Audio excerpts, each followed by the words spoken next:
Good. Okay. Hi, everyone. Welcome Hi. back to part two of a three-part class series on an introduction to economics, the LaRouche method.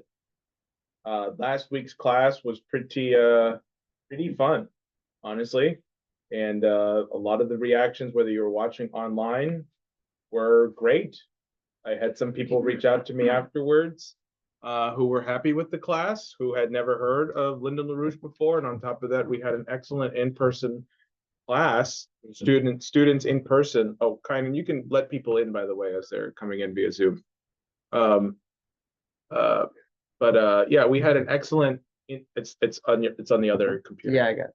Okay, great. Um, we had an excellent in-person studio as well, people participating in the class. It was a lot of fun. And honestly, I'm happy back that you guys are joining us again. We have a great in-person panel yet again. And I just kind of want to start by asking people, what do they remember from last week? Because a lot of what we're going to talk about today builds off of what we, oh, and I'm not alone, by the way. Jason Ross is with me here. Come on. Yeah, you can step in the frame. There he is. And he'll be taking over at some point during the class. It'll be a little similar to how we did it last time where we were trading off. Only this time I'll be doing basically the first half and he'll be doing the second half.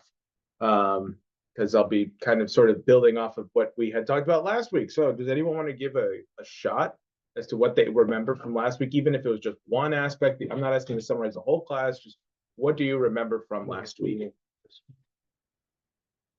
I remember, us talking about, hey, where does man fall in terms of the destiny of the earth and being in control of their own destiny? Are men destined to be ruled? Are men, in control of themselves? Are we only slaves to our most base nature? Yeah, that was definitely a part of it, right? Are we just slaves to our most base nature? Um, Anybody else have any other reflections from last week's class?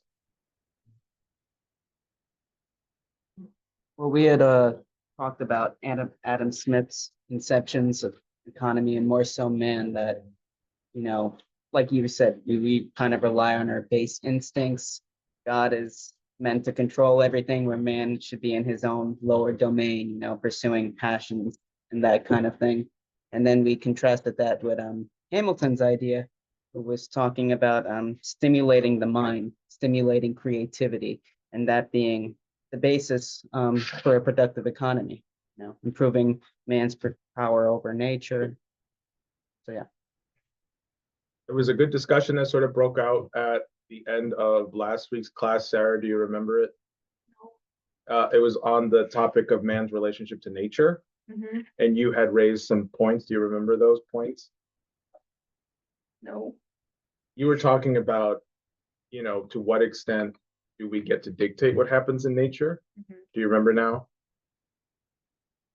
Yeah, a little. I think we were talking about, well, yeah, it's still a question, what is our relationship to nature?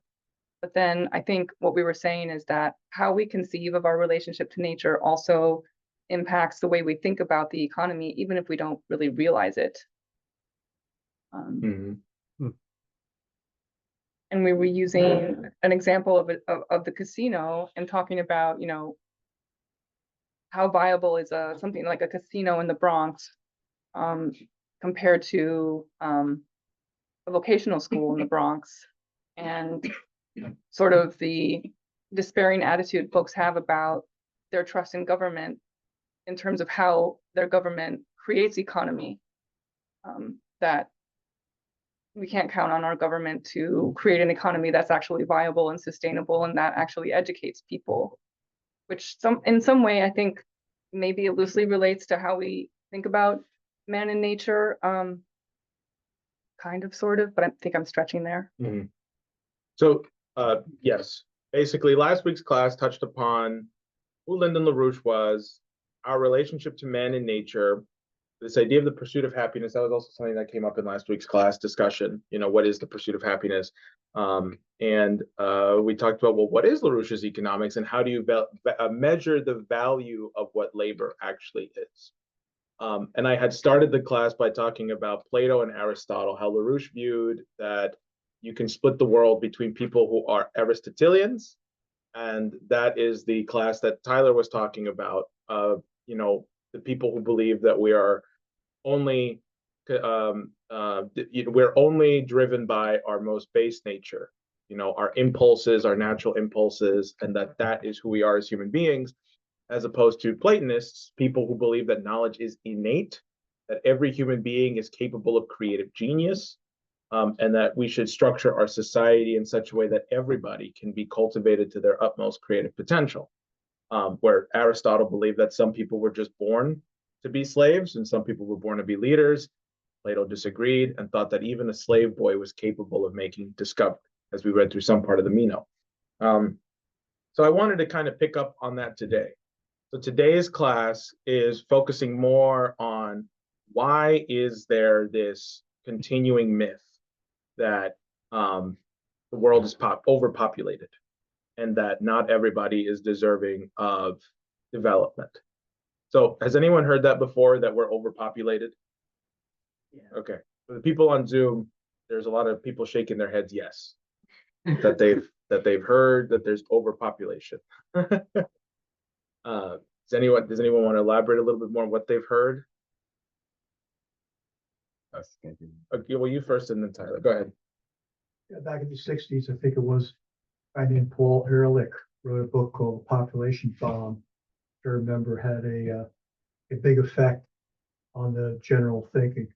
I don't know whether that was the beginning. I'm sure it goes all back a couple hundred years, but at least in last 50 years, 60 years, I recall that as being a specific cultural impact.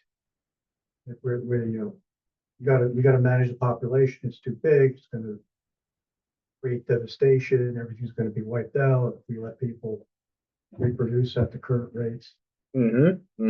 Tyler? I remember a couple of things, like historically, about talking about overpopulation. For one, I want you to speak up just a little bit. For one, the story of a modest proposal, right? Talking about, hey, what do we do with all of these people? Satirical piece. And that was dealing with, hey, we're going to be overpopulated. What should we do? And, people think about what's the most inhumane thing possible in the satirical piece. Also, I remember reading. Got it. You gotta excuse me. I have a reason. Oh, good. And also I remember Charles Dickens writing about it in was it with the Scrooge? Oh man, was the actual book? Christmas story. Christmas Carol. And that was one of the arguments that the Scrooge had, was like, hey, well, if there are so many poor people who are suffering, hopefully this will decrease the population. And we just have seen this over time, people using this. A lot of times it's been used for eugenics and to control ethnic population. So we hear a lot about overpopulation whenever it comes to, African populations, people of color. So, yes, thank you. I like that both of you talked about that is the wrong window to share. Hold on. I like that both of you talked about this is the right window to share. Both of you talked about the fact that this isn't like a new thing either, though, that it has been talked about for a couple hundred years. So what's great about the internet is that they have a way of making evil people's quotes look really nice. So they came up with this beautiful background of a quote from Thomas Malthus. You might have heard the term Malthusian before. That refers to anything that Thomas Malthus has said, or the philosophy behind of what he said. Okay, here I just want a simple yes or no. Have people heard of Thomas Malthus before? Yes. Okay, getting a lot of yeses. Great, perfect. So, Sarah, would you like to read this quote? Sure. Population, when unchecked, increases in a geometrical ratio. Subsistence increases only in an arithmetical ratio. A slight acquaintance with numbers will show the immensity of the first power in comparison of the second. Now, allow me, by the way, just to make one thing clear. Thomas Malthus he wrote these words in 1798. I forgot to mention that. So 1798, that's just about, 10 plus years after the ratification of the Constitution, and that's 30 years after the American Revolution. So he's talking about, he says that, can you summarize in your? Yeah, so he's saying humanity, people expand within space and shape, in my own rudimentary understanding, and then somehow when we grow crops, those don't really expand. They expand by just adding up numbers. Is that what he's saying? Yeah, so I found someone else made a very nice background as well, where they kind of simplify the quote a little bit, but go ahead, you can read this one too. Okay, the world's population will multiply more rapidly than the available food supply. I feel very soothed about it. You just need some soothing music in the background. So I put together a little chart here that kind of talks about, first of all, the first part, what does he mean by geometric population growth? So if you have one person, right, or if you have two people, right, two people, they make a person. He's saying that like population grows exponentially. So you go from 1 to 2, 2 to 4, 4 to 8, 8 to 16, 16 to 32, so on and so forth, till it's just an exponential growth, right? Now, what does he mean by arithmetic growth of resources? Well, if you look at the next slide here, that is the blue line. The blue line that's the rate at which our resources grow. And that's like food available. I shouldn't do that. That's I think we used wrong in videos. I did the hand just anyway. But the food line is the blue line. And he's saying that this is what Thomas Malthus is saying in the late 1700s, that our population will grow bigger, but our food will become scarce, right? That there won't be enough food to meet the demand of the population. And so what do you guys think about this? Like, is this true? Like, what do you think? Like, this is what he was saying this in the late 1700s, early 1800s. We have way more food than we need, actually. Now, right. Okay, so anybody agree, disagree? Because some people would say, well, there's parts of the world where they're food insecure. We just don't distribute it to them by choice. Okay. Anybody else have any other thoughts? I think the subsistence part, it does not account for changes in technology. It's a very reduced way to think about the growth of food and our relation to it, especially in relation to the population growing. So he thought that at the point at which there was an intersection between the amount of food available and the population growing, that there would be a crisis and that people will just begin to die off. And he thought that people were like animals. Maybe you've heard about this in math class before, like to study statistics, right? That if a rabbit population goes up, then the wolf population also goes up because there's more rabbits for the wolves to eat. And then the wolf population goes down because they're eating all the rabbits, so there's no more resources. And then the rabbit population goes back up again, right? So that's kind of what he was saying, that human beings are succumb to the same sort of process. And he actually has a very nasty quote where he says that if, the natural deterrences of like famine, death, and war and pestilence, don't keep the population in check, then this is just going to continue to happen. But thankfully, this is an outdated, and nobody thinks about life like this anymore, right? Right? Well, no, we do. I mean, not we, but. So do people know who this guy is? Recognize the name. Recognize the name. Evil man. He's kind of famous for, a lot of people consider him like a peace activist, right? That he was an anti-war guy. He was against the Vietnam War. And Bertrand Russell was very influential in the early 20th century. He founded something called the Congress for Cultural Freedom. On top of that, he had also advocated for the strategic nuclear bombing of Russia after we had created the nuclear bomb as a way of creating American dominance. because his argument was, this is the anti-war activist, by the way, that after World War II, that the United States should bomb Russia so that they can't develop a nuclear weapon, and that the United States can continue to be superior to the world, and that we can be the world's police and we're the only country with a nuclear weapon.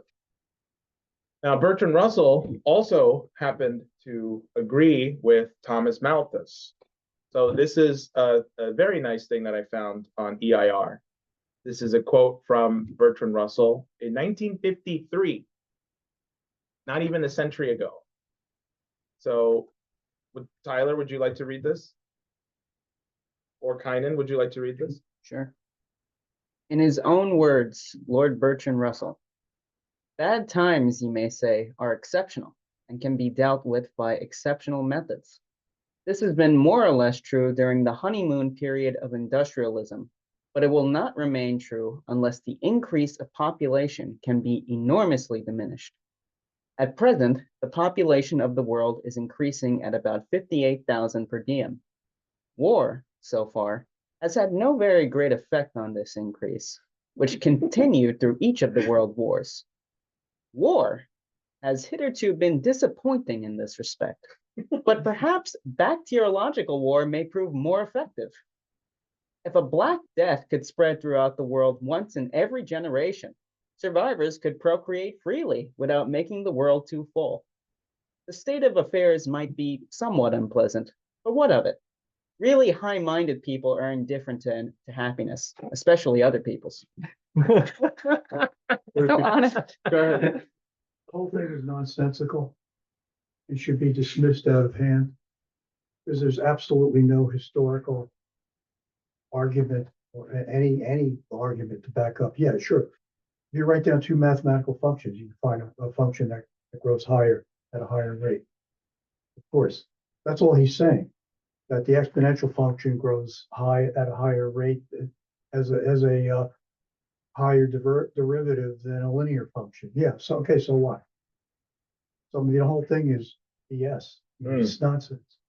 Anybody else have any other thoughts about this? I think it's in a fixed box issue. He doesn't see it as a multitude, many different angles, many different approaches. You know, it's like the universe. It's not just one fixed issue. And that's what it's a fixed issue for a game plan. There's got to be an alternative game. How about someone on this table? I would say that it is reflective of a genocidal ideology. I think that there is a direct line of this line of thinking and to leading directly from the famine, the famine in Ireland, which is more of a genocide because there was food for them to eat, but they had to export it because of their rulers. So I definitely think that this slide thing is genocidal and extremely, extremely dangerous, calling for biological warfare in such a time is very worrying. Sarah, you had some thoughts? I mean, some of us were laughing because he's bemoaning the fact that war has kind of let him down, his expectation that that war was going to be more successful in this depopulation effort. And I mean, I just find that to be a fascinating, state of mind for him to have. But yes, to everything that Tyler said, like he's obviously a normalized genocidal approach. One more thing I'd like to think about is what was his take when the Maxim gun came about? The Maxim gun? Yeah, like the first among the first weapons that were able to fire bullets, to fire projectiles at an extremely large rate, and were used in a lot of times in the colonies in Africa. What was his take on that? And that like really became like a huge projection of like war just kind of just increased, the loss of life just increased a like great amount with the application, the founding of the Maxim gun. Wasn't enough. Sounds like he would have been happy, but a little disappointed too. I think the atomic bomb maybe increases happiness a little bit. Yeah. Diane Batag in the chat points out that he was and is presently known as a great mathematician. You know, so maybe people know this, right? That Bertrand Russell had created in the 1920s the Principia Mathematica, right, or 1910s, right, Jason?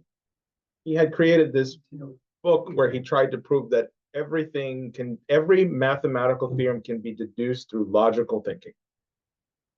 And I don't need to go more into that, but yes, he is also known for being a mathematician as well. This sounds kind of racist. Like this is something that, Mike, do you want to read this?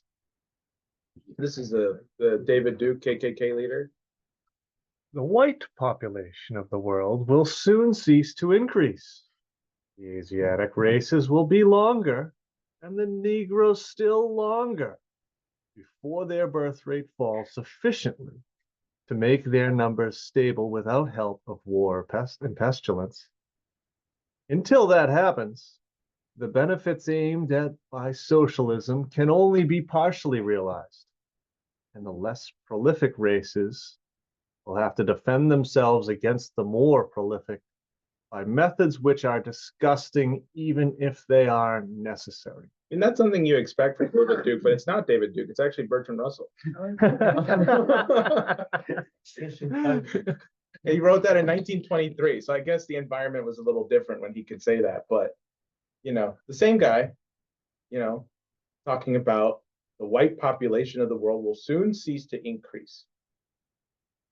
Now, well, I guess, go ahead. Well, I was just gonna say, it's so similar to the way the Zionists talk about Palestinians and sort of, their necessary duty and exterminating them and the Nakba and how it was absolutely necessary that they do this in order to create the Jewish state. It's almost exactly the same. Yeah, absolutely. Even the Islamophobes in the United States are terrified about the Muslim population around the world. So, but this is just think tanks, right? Like this is just, academics talking about world population affairs, right? And, like how does this actually, why would anyone take this seriously, right? Like, okay, so you have a couple of people, academicians talking about, well, the world population it's growing too much, and that war is not enough. Maybe biological warfare might be a way in which we can cull the population, right? I mean, who would actually take this stuff seriously? Well, I would like to, first of all, bring you to somebody, a enemy of Lyndon LaRouche, which is, oh, there we go. First, let's go with this first. So actually, just before we go there, I do want to, this is also another enemy of Lyndon LaRouche. This is the Club of Rome. So they published this in 1968, and it's called The Limits to Growth.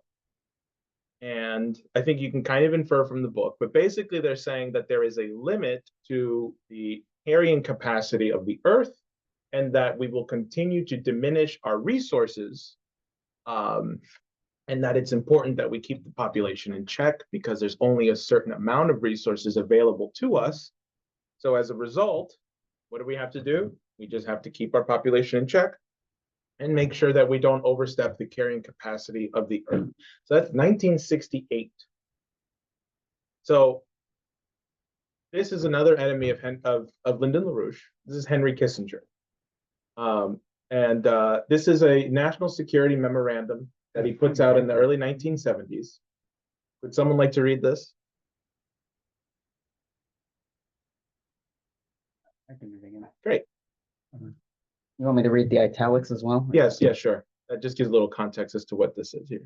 The first person who linked overpopulation to U.S. national security interests was Henry Kissinger, who, as National Security Advisor, oversaw the drafting of National Security Study Memorandum 200, entitled Implications of Worldwide Population Growth for U.S. Security and Overseas Interests, which was a highly declassified document when it was completed on December 10, 1974. On November 26, 1975, Kissinger, now Secretary of State, his successor as National Security Advisor, General Brent Scowcroft, issued National Security Decision Memorandum 314, which adopted NSSM 200 as official U.S. policy on population matters. Here are excerpts. The World Population Plan of Action is not So wait, self-enforced. hold on, just like that, this now, what Kynan is about to read, that's not in italics, is the actual NSSM, the National Security Memorandum 200. The World Population Plan of Action is not self-enforcing and will require vigorous efforts by interested countries, UN agencies, and other international bodies to make it effective. US leadership is essential. Assistance for population moderation should give primary emphasis to the largest and fastest growing developing countries where there is special US political and strategic interests. Those countries are India, Bangladesh, Pakistan, Nigeria, Mexico, Indonesia, Brazil, the Philippines, Thailand, Egypt, Turkey, Ethiopia, and Colombia. Together, they account for 47% of the world's current population growth. Moreover, short of draconian measures, there is no possibility that any LDC, which means less developed country, can stabilize its population at less than double its present size. For many, stabilization will not be short of 3 times their present size. Population growth per se is not likely to impose serious constraints on the global physical availability of fuel and non-fuel minerals to the end of the century and beyond. Hold on, just real quick. Did people understand exactly what he said? Population growth per se is not likely to impose serious constraints on the global physical availability of fuel and non-fuel minerals to the end of the century and beyond. Yeah, we don't have to worry about things like fuel, oil, that's because of population growth. Keep going. All right. The important potential linkage between rapid population growth and mineral availability is indirect rather than direct. It flows from the negative effects of excessive population growth on economic development and social progress, and therefore on internal stability in overcrowded, underdeveloped countries. The real problems of mineral supplies lie not in basic physical sufficiency, but in the politico-economic issues of access, terms for exploration and exploitation, and division of the benefits among producers, consumers, and host country governments. In the extreme cases where population pressures lead to endemic famine, food riots, and breakdown of social order, those conditions are scarcely conducive to systemic exploration for mineral deposits or the long-term investments required for their exploitation. So that's a lot there. But do people get the gist of this? Does someone want to try to summarize in their own words what he just said there in that little excerpt of NSSM 200? In the beginning, it says securities overseas interest. Overseas. Now we had the Revolutionary War. What we fought for? Who is he referring to? Think about it. Overseas interest. British. Right? That's one clue, I think, and it's wasted. You know, population's an issue, but you know, this part that he says that you know, the population growth doesn't directly affect the minerals and the fuel. It's not the direct constraint. What is the real thing that we have to deal with is internal stability of these countries. You know, it's okay for them to have a massive population of people that aren't using high technology and therefore the resources. Yeah. Let them live dirty and let them die. I think it's controlled. But the last paragraph, he says, the real problems of mineral supplies lie not in physical sufficiency, but in the politico-economic issues of access, terms for exploration and exploitation, and division of the benefits among producers, consumers, and host country governments. So it's kind of like, I don't know, I see him as saying like, we have enough. It's just about who's going to control it. Hmm. Yeah. Mhm. You have something to add? Yeah. I'd say he's really talking about, you know, neo-colonial interests, like, hey, we need to control the populations in these neo-colonies. You know, we need to control the proletariat there. We need to make sure that they're not able to, you know, resist or, you know, basically go outside the bounds of the systems that we've created for them. And population growth is a hindrance to that. It, is something that we can't control. It's something outside of our control. So limiting the population and these specific countries that we've listed here are limiting the populations in those countries is, paramount to our control, to our interests, and controlling these resources specifically.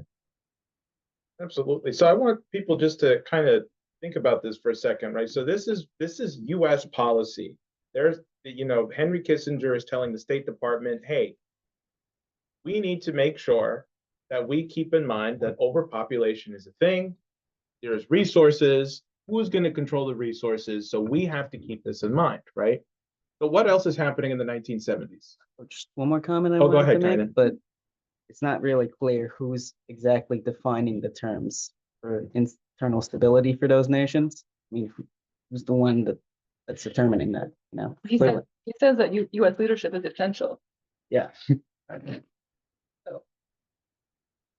Did you have something, Jason? Well, he's saying there's resources around the world. We want them. How are we going to get them? Countries that don't have too many people. Because if they get more people, see, my takeaway from this used to be if there's more people, they're going to be able to not be pushed around so easy. But from this quote, it sounds like he's saying if there are more people, they're inherently going to get really poor because population growth is just bad for the economy. And so if the population grows and there's lots of poor people and the country is chaotic, who's going to protect the mining companies? Think about the mining companies. Exactly. So the other thing I want you to bear in mind as we're doing this, as we're going through this stuff, because I'll pass it off to Jason here in a few slides from now. Because who else is an active force in the 1970s and the early 1970s, late 1960s? It's Lyndon LaRouche. Because what is he talking about? Lyndon LaRouche is talking about global economic development. At the same time that the State Department is trying to make it their official policy of controlling populations and governments around the world, Lyndon LaRouche is saying we can work with other countries. So now you start to understand, okay, wait a minute, because Lynn was calling out this stuff, the Club of Rome, the overpopulation myth, the idea that some races are better than others. Lyndon LaRouche is calling this out in the early 1970s when the State Department is ready to gear up to overthrow all of these different countries to control them. But Lynn isn't attacking them from the standpoint, hey, you shouldn't overthrow countries because it's wrong. He says, I know what you're doing. You are trying to impose a global order on the belief that there is overpopulation and it is wrong and it is anti-human. So what makes Lynn dangerous is the fact that he's calling it out from the top down, from the ideological perspective of saying there aren't enough people on this planet. And something that I hold very personal to my heart, people know that I'm Salvadoran. A lot of people think I'm Dominican. I understand why. This is something that was written in EIR in 1981 by Lonnie Wolf called the Haig-Kissinger Depopulation Policy. And in it, they're talking about El Salvador. Do people know about the Civil War in El Salvador? About what was going on late 70s? This was a very bloody civil war. My dad was drafted into it involuntarily. He was only 15 years old at the time.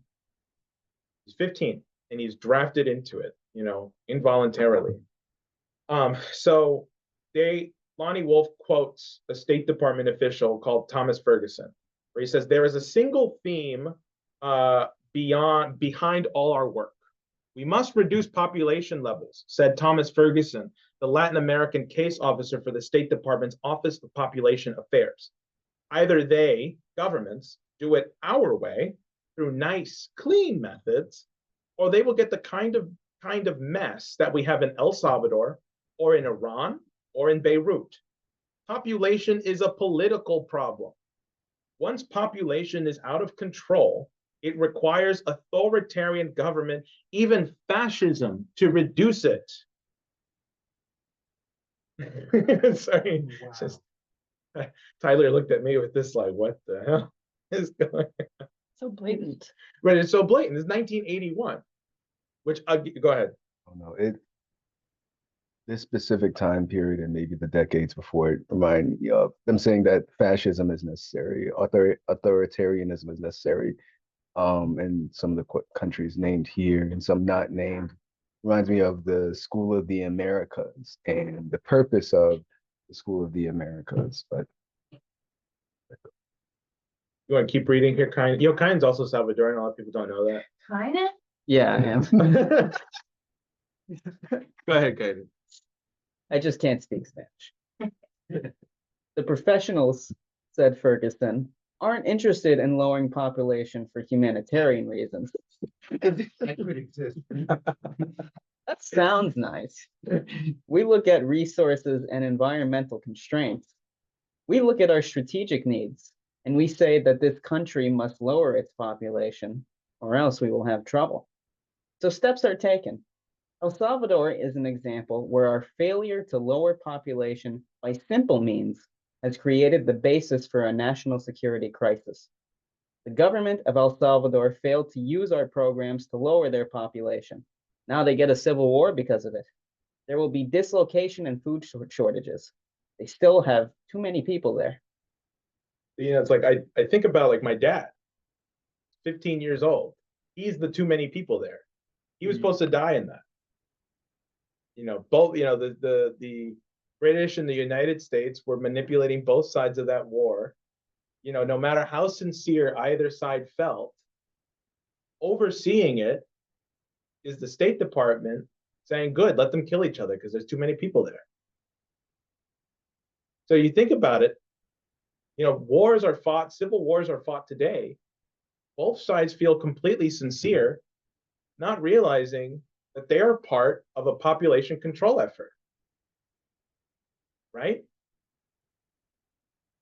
That's so now you can kind of understand like the Gaza situation, because Norm Finkelstein talks about how Israel has a policy of mowing the lawn. That when the population in Gaza gets a little too high, they have to come in and they have to cull it. Right? They think that they have an authority over the people of Palestine. Now you start to understand what the late 20th century and what its wars were post World War II are starting to become about population control and overpopulation. Let me end off here with just a couple more quotes, you know, because thankfully, and by the way, that quote I showed you is 1981. That is 3 years after Lyndon LaRouche writes how the International Development Bank system will work, how the IDB will work. He's already talking about how countries can work together to up their population. So you have this geopolitical force named Lyndon LaRouche, who's calling out the British, who's calling out the State Department, who's calling out the wrongs of the world. Not only is he calling it out, he has a viable alternative, which we're about to get to with Jason, where he's talking about how we can actually advance our resources and what actual economic development is and why there is no such thing as overpopulation. In fact, he wrote, his organization published a book called There Are No Limits to Growth. He wrote a book called There Are No Limits to Growth. This was his answer to there are the limits to growth. This is just an example of something that Lynn talked about, and Jason will go through some of the principles in the book. First, I wanted to, you know, Jason had talked about this guy last week, Sir David Attenborough. You know, he's still alive. You know, do people know who David Attenborough is? I actually didn't. I didn't realize he's like a big wildlife conservative guy. Like he, you know, the voiceovers. Yeah, that's right. They're I really like his good. shows. You like his shows? I mean, They have great footage. yeah. Wow. Oh, yeah. That was really nice cool seeing animal. unusual. He's got that Yeah. voice. Well, you know what, Sarah? You can read this quote by him then. Okay. As an impression. Okay. Human population can no longer be allowed to grow in the same old uncontrolled way. If we do not take charge of our population size, then nature will do it for us. So, you know, Sir, it sounds suspicious. yes. So, you know, this is the guy who does all those nature shows, the animal shows, but he sounds like Thomas Ferguson of the State Department of Population Affairs, right? Yeah. Well, it's part of the environmental movement, right, of conservation and brainwashing people into believing in that we need to cut down on everything. Absolutely. Any other thoughts? I mean, that kind of just speaks for itself. But it shows you how normalized the mentality becomes. Yes. So I have another quote. It's great. Sorry, it's just he looks so bad. This is Prince Philip. Thankfully, he died. But he died around the time of COVID, and I say that because Kynan, or you want to read this? Yeah, sure. I just wonder what it would be like to be reincarnated in an animal whose species had been so reduced in numbers that it was in danger of extinction. What would be its feelings toward the human species whose population explosion had denied it somewhere to exist? I must confess that I am tempted to ask for reincarnation as a particularly deadly virus. The fact that he believes in reincarnation is very interesting to begin with. But I mean, so he's basically saying, God, please deliver me into biochemical warfare. Let me be the sword of the virus. Yes. Richard Freeman has his hand raised. So go ahead, Richard. I'll let you speak. Can I read something after? You have something to read? Yeah. Okay, sure. Hold on. But go ahead. Yeah, go ahead, Richard. No, go ahead, Kynan. Oh, okay. Well, since we're looking at all these British figures, I thought it'd be appropriate to quote something that Churchill had said in 1937 to the Palestine Royal Commission. He said, "I do not admit, for instance, that a great wrong has been done to the Red Indians of America or the Black people of Australia. I do not admit that a wrong has been done to these people by the fact that a stronger race, a higher grade race, a more worldly, wise race, to put it that way, has come in and taken their place." Oh my God. Richard, go ahead. Wait, that's 37? 1937. Jesus. Yeah, apropos of what Kynan said, I just wanted to raise two quick things. This guy, David Attenborough, who looks so kindly, but wants the population reduced very dramatically, from other quotes. He was very close with Queen Elizabeth, and he partly raised then Prince Charles, who's now King Charles, who was one of the crucial figures pushing this war in Ukraine. He's basically taken Zelensky under his wing, but he's also has influence and others, as people saw the quotes of President Trump at Windsor Castle. So that's who he is. These shows, when you see these nice animals, and who doesn't like nice animals? Dogs wag their tails and so forth, and sea lions jump up and down into the water. But they're using your liking for this, as Sarah indicated, and others for this policy. But that's for a policy of genocide. Well, we'll just stabilize the animal population, but of course, since man is an evil germ on the earth, we may as well deal with men by reducing it. And just one other quick thing, but kind of mentioned it. I'm sure others have thoughts of this. I just wanted to bring out his connection to King Charles. Is that this is the same Winston Churchill who launched Operation Unthinkable, which called for immediate war against Russia. And he's the first person to call for dropping a nuclear bomb on Russia in July of 1945. So this is the thing that I think is excellent about what Jose is saying is it gives you a deepening understanding of how this becomes policy, as Jose was showing you with NSM 200. You may think these are just oddballs. They may be oddballs and crazy, but they form into policy. Absolutely. Thank you for that, Richard. And with that, I want to now start to kind of ask a few questions here so that we can transition into what Jason is going to present to us, which is, I don't present these things just to kind of prove a point. That's what makes this organization so appealing over somebody like John Mearsheimer. No hate to John Mearsheimer or anybody else, because the kind of thing that I just went through is something that you can find in other people's sources too. We're not the only people who talk about how wars are population wars, although Lyndon LaRouche is definitely the authority on it. And I will say that unabashedly.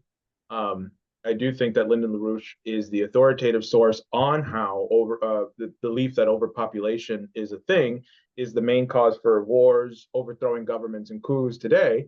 And a lot of people have plagiarized our stuff over the years and don't admit it. The thing that made Lyndon LaRouche so dangerous, apart from other so-called leftists, apart from people who like to protest and say this is evil and we're going to stand up, is that Lyndon LaRouche had a viable alternative to this war and destruction policy. And that's the thing that actually made him dangerous, right? Because it's not enough to just call out the evilness of the world, right?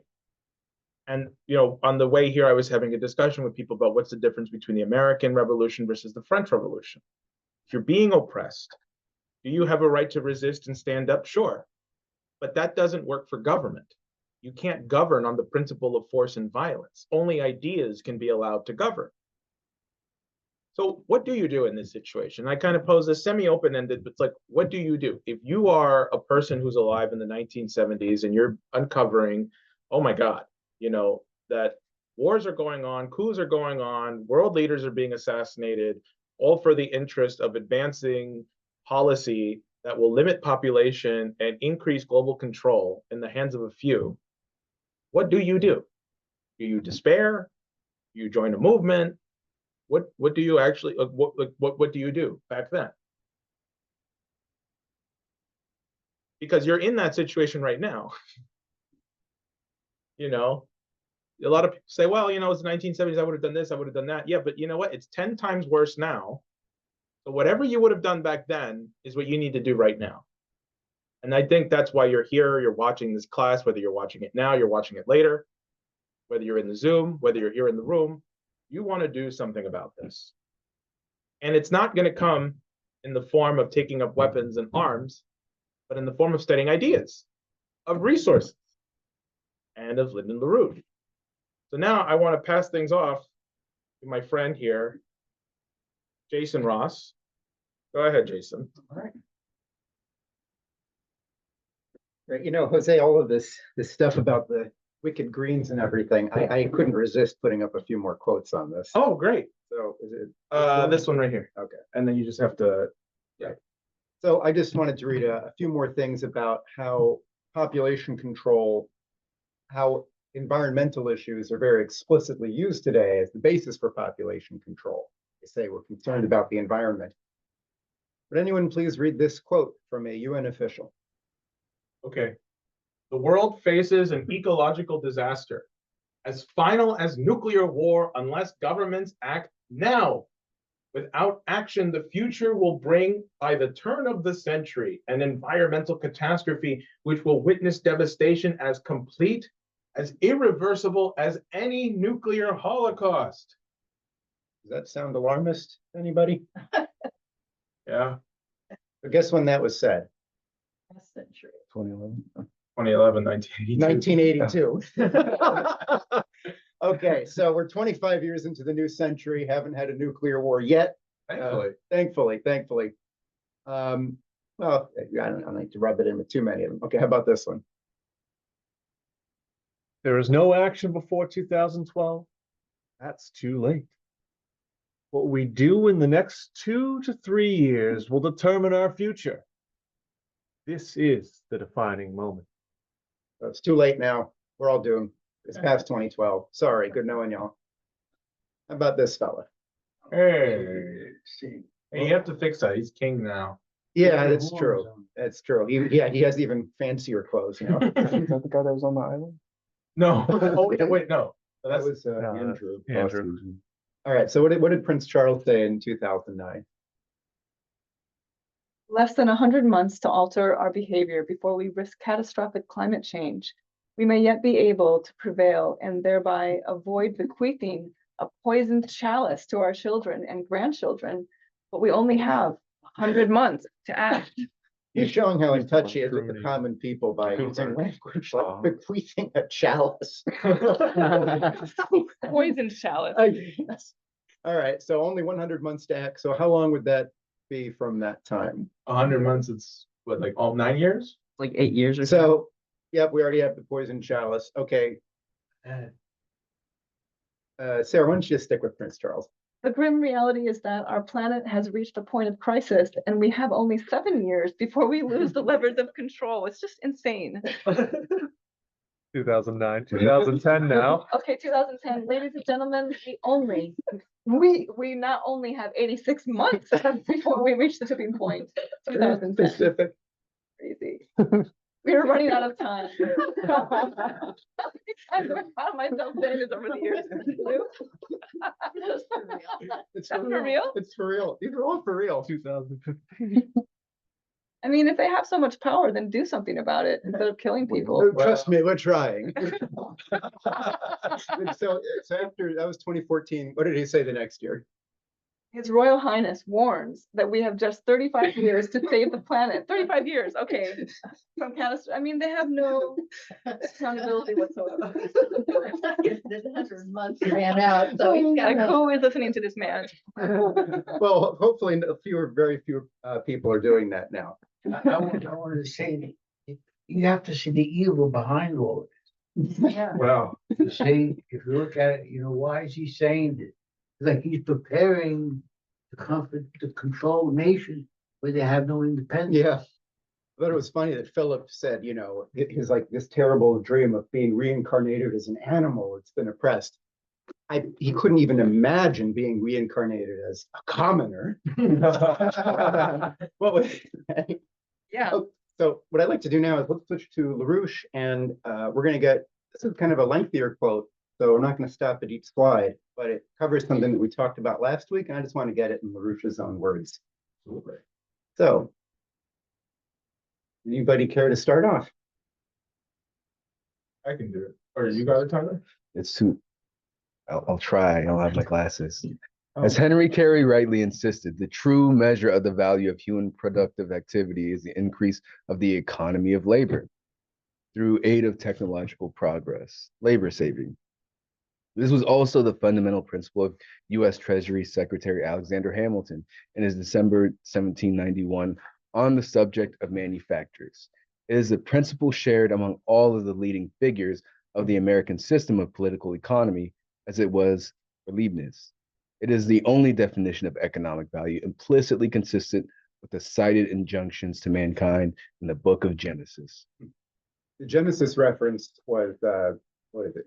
Be fruitful and multiply, go forth and subdue the world. Dominion over the earth, right? Yeah.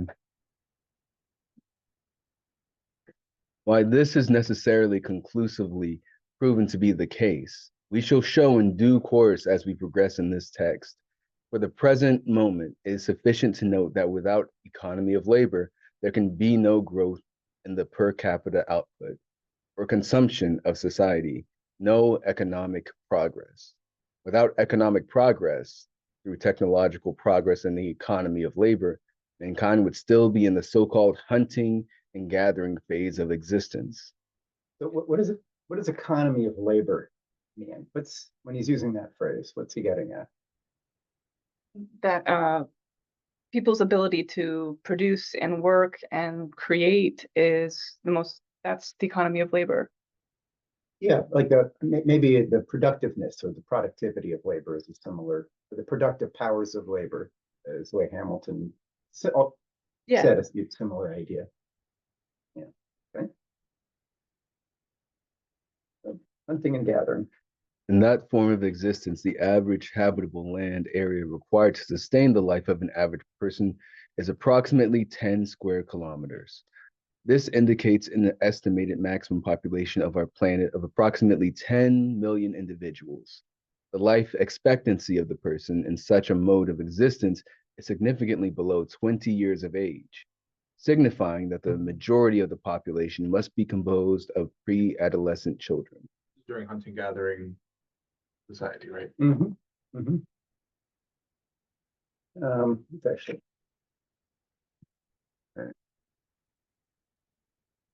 You want to look on here? Thank you. Oh my gosh, thank you so much. In the true hunting and gathering culture, one which did not preserve some of the technologies of a more advanced level of culture into its degenerated state, the human condition would compare poorly with that of the stronger and faster baboon. Without the principle of progress in the economy of labor, the human population today would be composed of approximately 10 million persons or less existing in such a miserable condition. For the moment, until later in this text, we overlook the proof that mankind today could not continue to exist without continued technological progress.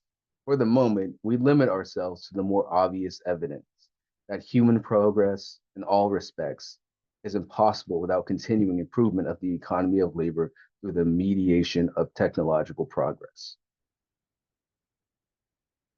It is readily comprehended that the increase of man's power over nature is most easily measured as a decrease of the habitable land area required to sustain an average person. This measures the economy of labor in a most effective way. This measure can be applied to each and all forms of society without regard to the wide assortment of distinctions in internal culture and structure among societies in general.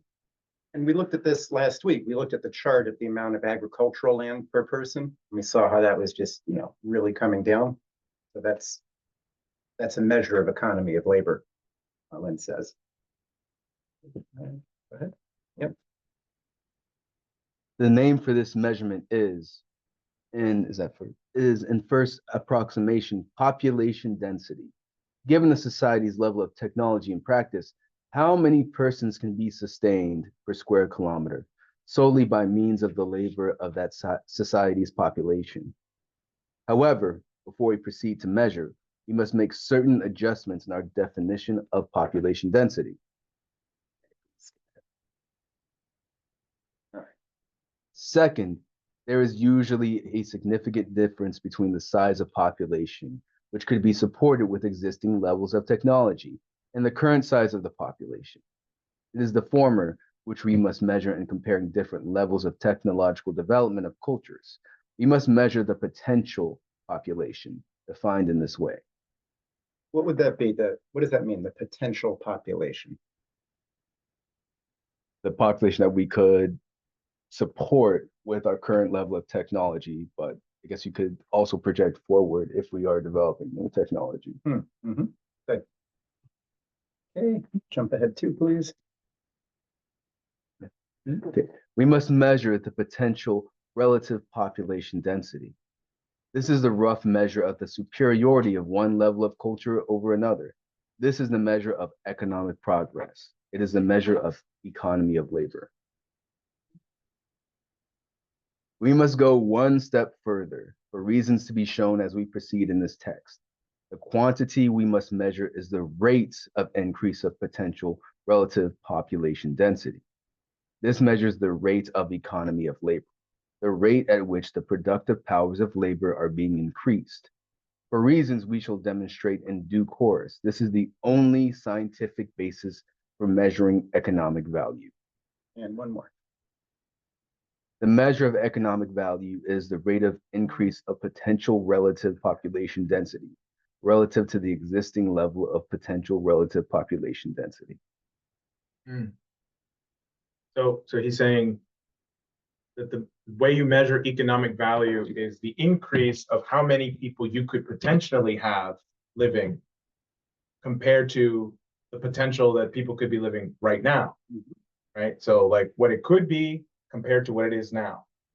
These basic, right? So like, and he's saying that your economy is better the more people you can sustain. And also your ability to improve people's living standards, not just the number of people, but how are they living? There's a big contrast to we have to control Yeah, sure. to control resources. Yeah. Right. So let's think about this a little bit more about him saying economic value is in how you're able to change the potential relative population density. So what does that mean about measuring the economic value of, let's pick a factory. What is our factory making? Steel. Steel plant. Okay. So what the economic value of that steel, what's the relationship between the output of that steel and a change in potential relative population density? What's the economic value of the output of steel and What's the relationship? How does the output of that steel, what role does that play in changing potential relative population density? Right? Like that steel could be used to build more abodes, more homes. So maybe it's like 2x squared. Mhm. Maybe. Well, before I would make a home with it, I would make a, a bridge or something that, more people could be helped with. But if you could make so much steel and it was so cheap, then yeah, you could have earthquake-proof homes everywhere as well. You know what I Or mean? maybe this is really specialty steel that's going to be used in some kind of space program, a satellite or something that's going to let us look into the distant past of the universe. It could also be used for something less noble than all these lovely examples we've given. Casinos, casinos, poorhouses, gun. Yeah, right. So the economic value of that output is not measured by what you made. The value is in, well, what's the society doing with that? What's the shape of the whole economy? So your value is not in your own activity. Like, being a doctor, that's a good occupation. Generally, you help people and so forth. If you've got some horrible pimp who's sick and you get him out of the hospital sooner, maybe it would have been better if he stayed in the hospital. I mean, okay, maybe that's a little harsh. Maybe I shouldn't use the doctor, but the value of what you're doing is, it's got to be related to the entire society. And so that's the special role of government in creating economic value. It's not just you make a business and you make money and that's great. Sure, fine, do that. But what kind of businesses are being created? What kind of laws impact that? What kind of tax credits are there? What's legal? What's illegal? What's the mission for the nation? So I think that's a very good idea of value. Also, he had said, just a couple slides earlier, I just want to reread this short one. He said, oh,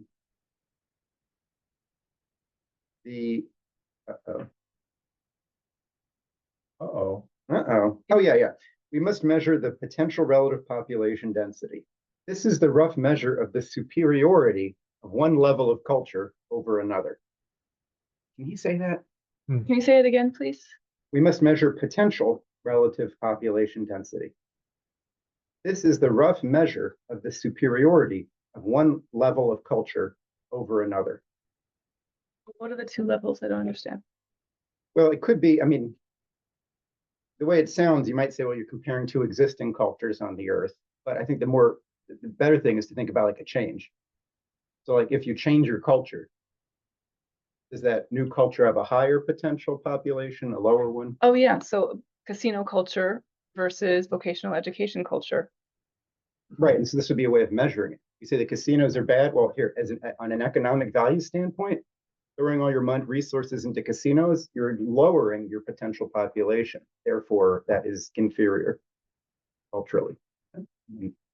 Yeah, Tyler, and then Rick, and then I think there might be someone on Zoom too. So if I'm understanding this correctly, it's kind of a different concept. The way the measurement is different. You're not measuring GDP really as the standard of, hey, this is improving the economy. We're measuring it as, hey, what is this producing for the actual people? Is this like, for example, with your doctor, instead of just, doing, for example, like you're not doing hair plants as a doctor, but instead delivering babies who can eventually contribute, so just like a different use of measurement because, hey, yes, the hair plants might, be a great boost to the economy because it's circulating money, but delivering 100 babies is, bolstering the economy. It's creating people who have potential as opposed to just a dollar amount. Mm-hmm. Yeah, but a lot of the more expensive operation stuff in like artificial breast implants or butt lifts, right? Like that's where all the cosmetic surgery. Well, there's a lot of money in that field. Yeah. So you see, if you're measuring the GDP, you'd say, oh, medicine got way more effective.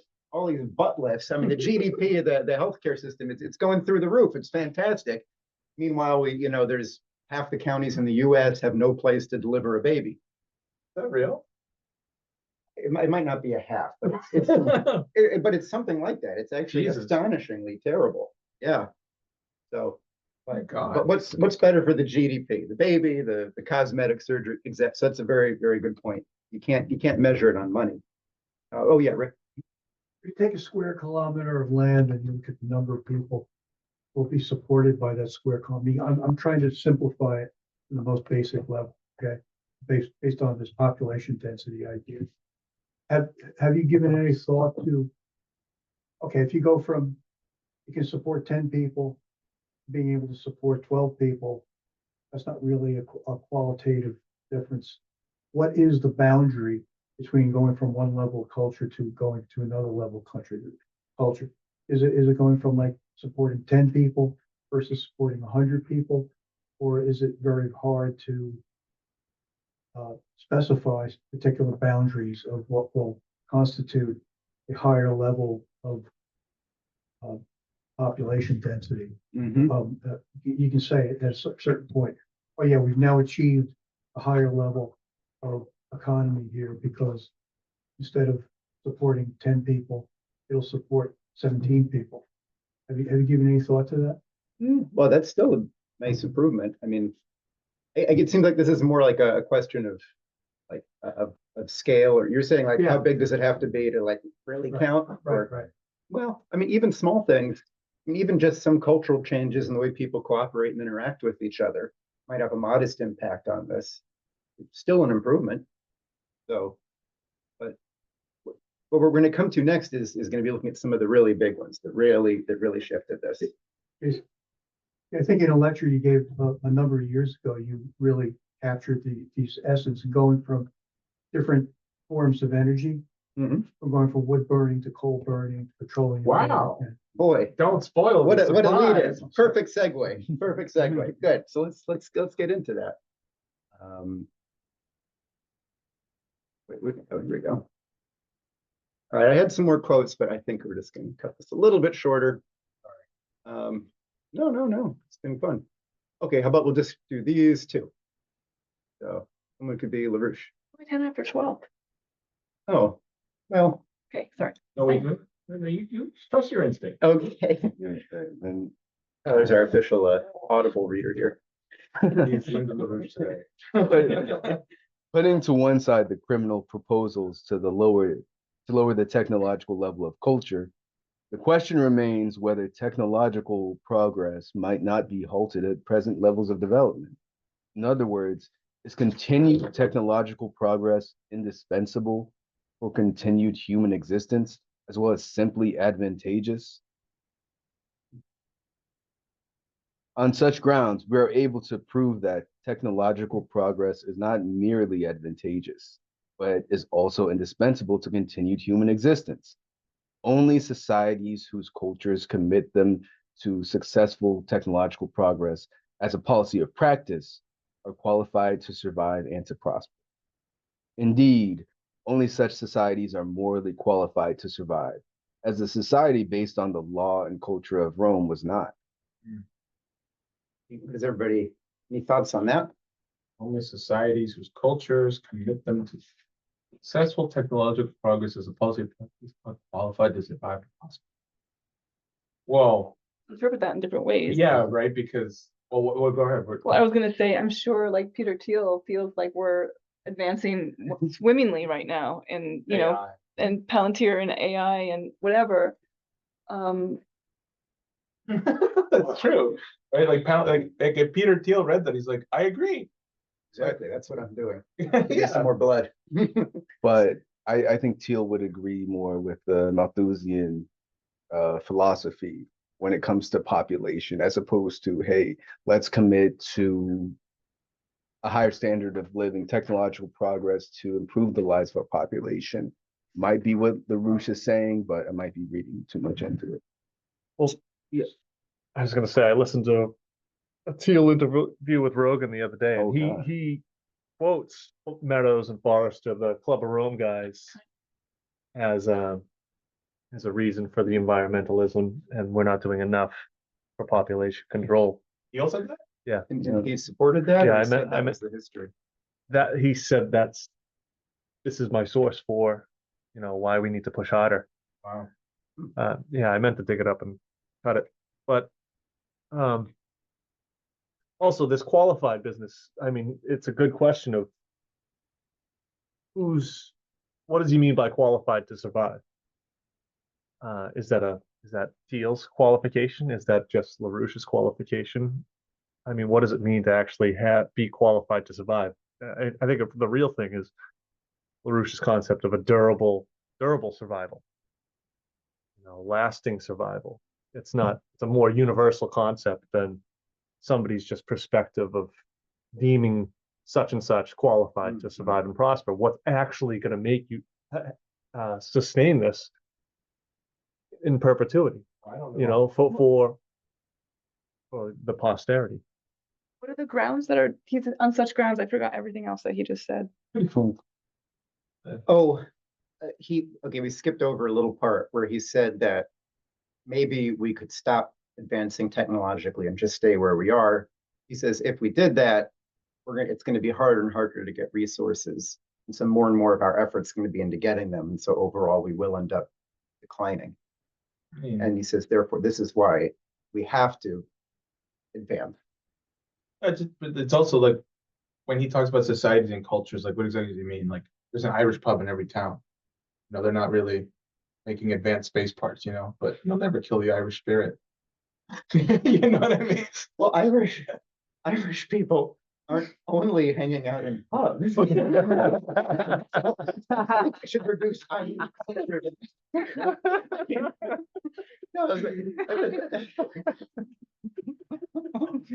Man, All they do is drink and get into bar fights. Obviously unqualified. That's why the English should show them who's boss. Yeah. Well, and so I think coming from Mike's question is who's deciding this moral qualification? Qualified according to whom? Yes. Who's the judge? Where's the umpire? So who's doing the qualifying here? Who's deciding?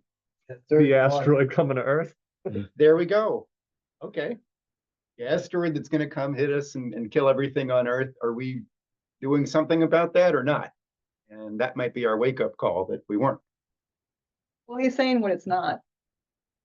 He is saying what it's not, Rome was not morally qualified to survive and it died. Yeah. So he's using that as an example of what not to do. Yeah, I would say that's the process of empire. Is the Anglo-American special relationship currently morally qualified to survive? Objectively, I'd say if we're going the way of Rome, no. Yeah. Empires crumble. Had to change. Good. All right, so let's take a look at some of the big changes in potential relative population density. Actually, I think a couple things came in on the chat. Let me just make sure.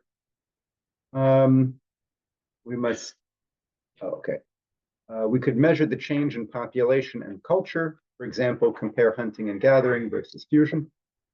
Michael wrote, just now, dealing with some natural cataclysms or deadly viruses or danger coming from space asteroids. That's kind of a measurement of morality. It's like Michael B and Michael C had similar views on that. This is a chart of energy use per person in the US. It's a little bit old, but it really hasn't changed into the present.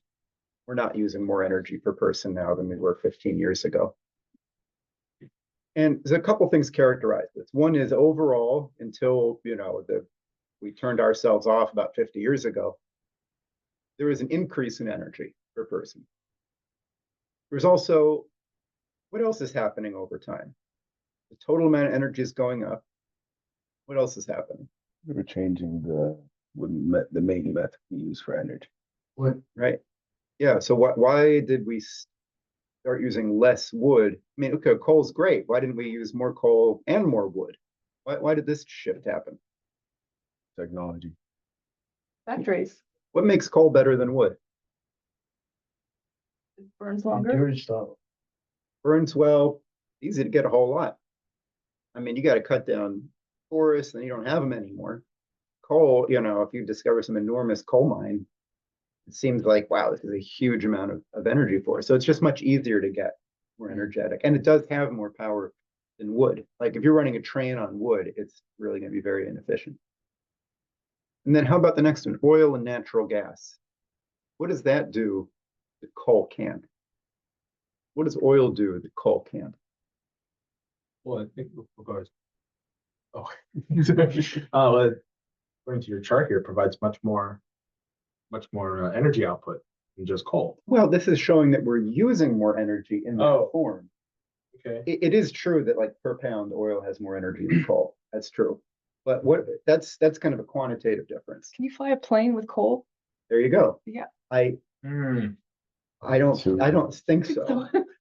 Be a funny Easier. thought, someone just shoveling coal. Is it easier midair. to transport? It's easier. Yeah, you can use pipelines. That's a nice plus. Well, let's say we've got this coal powered airplane. What's making the propeller spin? The coal would be. Yeah, so how does You have to have how does coal turn into motion? You have to have a fire back there Okay. in the back of the plane. And then for like a steam engine train, we got a fire, we've got the coal. What's making that train actually move forward? Steam. Why is it moving? Combustion pistons. Heat expands. Yeah, so the heat expands, right? So the coal, heats the water, it expands, it pushes a piston. You then push it back again. Then you put in the steam and it pushes the piston. So it pushes this piston to get Locomotion. Are you going to get a propeller going fast enough with that? So what's the difference in the engine that we can make with oil? Well, that you're right, without knowing the specifics, you just know that you can create different types of engines that don't require so much manual labor to get running. Well, yeah, including shoveling the coal, sure. Well, we have internal combustion engines. So in a car engine, the combustion occurs in the cylinder. It's more efficient, and it's The delivery rate.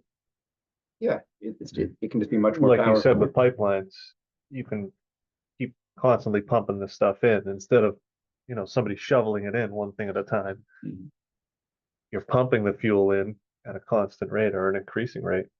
And you can also spray it and use it like a rocket engine, which is, how when you see these military things, going incredibly fast, they're not only burning fuel to spin something, they're also just Spraying it burning in. it as like a rocket. Yeah. And then we have this tiny little red line, very sad, fusion. Fission, thank you. This was the projection from the Kennedy era. This is what they expected. It was going to be the energy source of the country. That's why my apartment's all electric heat. Because they were counting on that, huh? Yeah, it was all going to be free. My cousin was saying it's like 20% is nuclear energy in the States that we Yeah, use. for electricity, I think, 20-25% sounds about right. So not where it should be. And the yellow line, that's fusion. Oh, that's fusion, which we don't have. But this is again based on earlier expectations of what it could become. So if you look at the amount of energy that we're using, it's really not even staying still. Relative to what it should be, it's declined dramatically. We should be using like twice as much power. And like we talked about last week, a big reason we use so little is because we stopped making things. And factories need a lot of energy. So according to that, we would have had fusion like by the 90s or 1985. Yep. Oh, apparently, yeah. This may have been a little optimistic. 1990. Okay. This is a few more things about energy. This is a chart. Each dot is a country. X-axis, horizontal axis, how much energy is used per person. Vertical axis going up, what's the GDP? And I know that's not a good measure. What's the PPP GDP per capita? So one thing is that if you look at energy poor countries that have little electricity use per person, none of them have strong economies. You can't do it without energy. So in terms of what these types of fuel can do, let's also compare what we can do with wood versus other forms of fire. So does anyone recognize what kind of metal this is? It looks like it's got some copper. Mm-hmm. It's a combination. This is an example of just wild copper. It used to be possible to just find copper on its own, gold, silver. Now we get our copper mostly from this green rock you see on the right, malachite. So the relationship of fire to this is how do we turn that rock on the right into that copper you see on the left, that little puddle of copper. Oh, so malachite gets transformed to copper. Yeah, this was done with a blowtorch, but that's not how it was first done. It's incredible. Actually, you turn the rock into metal. Wait, I'm sorry. Oh, the green becomes the thing on the left there? Yeah. So basically I broke off a piece of this and then turned into this. Oh, oh, you did this. With a It was you. blowtorch? Yeah, Cool. Wow. yeah. So, I didn't know you did this. That changes everything well, in a good way. okay, great. All right. Yeah, I'm opening up a metal plant. So to do that before blowtorches was a lot of work. You had to do this. Does anyone know what these people are doing? Alchemy? Alchemy. Drying wood. No, they're not trying it. Oh, Get a huge fire mount? They're making a big fire mound. They're going to cover that with dirt and then light the wood. And what are they going to get when that wood burns while it's covered with dirt? Does anyone know what that process does?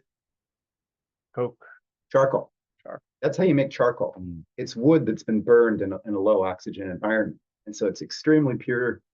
Yeah, Michael says charcoal. It's very pure. It burns really well. It doesn't make a lot of smoke. So people like to use it for fires at home and so forth. And it's actually hot enough and chemically intense enough to turn that rock into the metal because you get enough temperature. And it's also chemically important. The combustion itself starts actually burning not just oxygen from the air, but it pulls oxygen out of the rock, leaves behind the metal. So that's an amazing thing that you can do with this pretty involved process to think through. I mean, figuring out how to do all of this. How about this? This is an example of one of the main forms of another metal that we use. Does anyone know what metal this is? I guess. Is it iron? Why did you guess iron? Just because. Okay. I don't That's know. rusty. It's the only Yeah, other. rusty. It's rusty. Yes, this is rust. So rust is what we make iron out of. We just unrust it. So if you look at, this is a chart of all the elements that we use. This is a little bit old, so the rare earths may have come up a bit. But how many kilograms per year of all these different elements do we produce? And you can see iron is just, way above anything else. This is a logarithmic scale, so there's more than 10 times iron made than any other element that we use. So charcoal, metallurgy, chemistry in general was a opening to fundamentally new types of technologies, new types of power. And we can see this over historical time. This is, I know the words are really too small to read, but coming along the bottom here is the year. So we're going over time in history. And what we've got is each of these vertical jumps is a new element.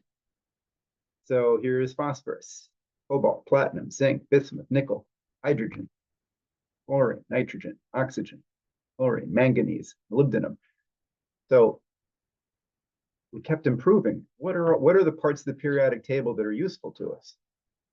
What kind of technological level do you have to make neon useful? What good is neon? At a strip club. 200, well, without electricity, we don't do so much with neon. Now it's used for the neon The lights flashy lights. and lasers and other things too. Another stage of fire. What's this? An ant? An ant? What's it in? Amber? What does anyone know what makes amber significant in science history? Well, I saw Jurassic Park once. Okay, all right. You can find things that are in it. Okay, but besides biology, the amber itself, not the ant. It was very important. It would burn, right? You could burn it, but there's something else you could do with it. It was like a totally new phenomenon. You could preserve that? You can also do it with like a balloon. You can expand it? You can blow glass? No, You can rub it. rub it for You what? can rub amber. If you rub amber, it's like, like if you rub a balloon, it can like make your hair come up or things like that, static electricity. So the word electricity comes from electron, which is the Greek word for amber. Because it was first found that like, hey, you rub this and it picks up little bits of lint and what's going on here. I mean, the Greeks, this is like known in antiquity. Oh, But we've sure come a long way beyond like rubbing something and making it pick up a little bit of paper. Think about how electricity has just, changed everything. And then one last one is going to be very specific element. Oh. This glass is a lovely green color. It's old. anyone know what was used to give it this tint? Which element? Something green. Something green. Okay, Palladium. not palladium. Yes, Not close. you're kind of close. On the table. You're in the right direction, yeah. I'll give you a hint. This is an element that we would never use to make food dishware out of anymore, because there's something way more useful we can do with it. Oh, Someone said uranium. Was uranium. it really uranium? It's uranium. Are you serious? That's what was, I was gonna say that as a joke. this is what uranium was used for before we had nuclear science. It was like a way to make glass look pretty. And now it's, you know, it's a source of 1,000,000 times more energy per gram, per pound than oil or I'm sorry, were coal. people getting sick or something, or? Well, it's not that radioactive. Like, most uranium is not radioactive. More later on the different types of nuclear plants. Where is that display? I don't know. I think it's from an antique store, actually. This is a listing, someone selling an old set of dishware, Kevin. I spot. All right. Even beyond that, this is what occurs in the sun. So on the left, this is a molecule of methane. This is natural gas. You got a gas stove. This is what's coming out when you turn it on. And it combusts with oxygen, makes carbon dioxide and water, and it makes 8 electron volts of energy. This is fusion. 2 different kinds of hydrogen come together, create helium and a neutron. Look at these numbers, MeV. What's the prefix M mean? A big M. Mega. Mega. What does that mean? How many times bigger is mega? Really? 1,000,000. Yeah, 1,000,000 times more energy. 1,000,000 times more energy. Imagine there was a time that we didn't even know this existed at all. And imagine even further, we do know it exists and we're barely using it. So I want to look at the how this has implications for some other things like transportation. So on the map, we've got a set of lines. Each line shows how far you could travel from here, from New York, in a given period. So for example, in 1800, this thick line here, you could get anywhere on this line and it would take you a week to get to any of these spots. Take you 2 weeks to get down here, presumably by land, I think. 1830, it's changed. What changed between 1800 and 1830? Canals. Yeah, water. Because like one of the biggest differences is if we look at this 1 week measure, part of it's that roads were better and so forth. But why is it sticking out so far here to the left? Oh, it's just like the channels of water and. We're along the river. Ohio River. Yeah. So, okay, so canals, big improvement. 1857. Look at that. So how come you can go so far in a week? In a week, you can get halfway across the country, and then it takes you another, like 3 weeks to get to San Francisco. Why is it so much faster on the east than in the west? More water. More water, part of it. Maybe. It's Rail. Water, roads. We're starting to get the beginnings So much of of rail. rail, We're purchase. getting the beginning of rail. So here's 1930. We got railroads across the country. You can go across the country in 3 days.